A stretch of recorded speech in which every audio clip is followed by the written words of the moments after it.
During the past 2 years, the war against the Islamic State has taken a toll on the people of Iraq. According to the United Nations, nearly 19,000 Iraqis have been killed and 36,000 wounded from the start of 2014 through the end of October of last year.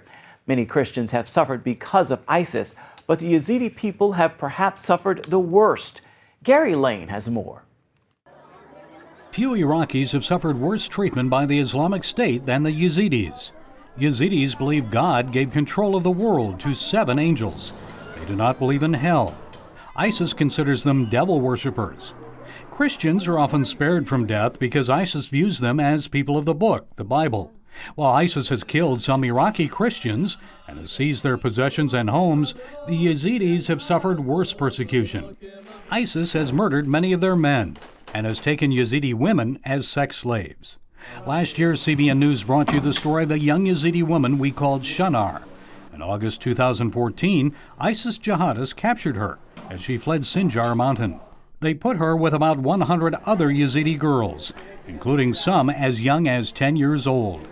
We're forcing the girls to convert to Islam and then marry ISIS members.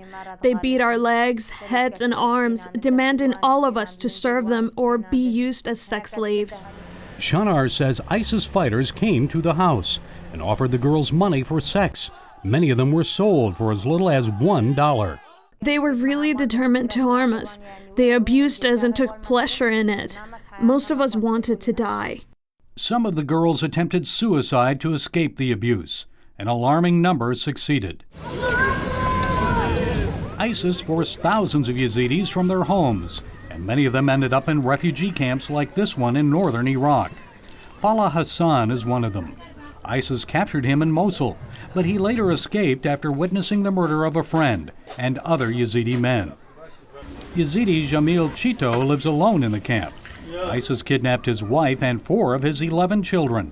Eventually they were rescued and now live in Germany.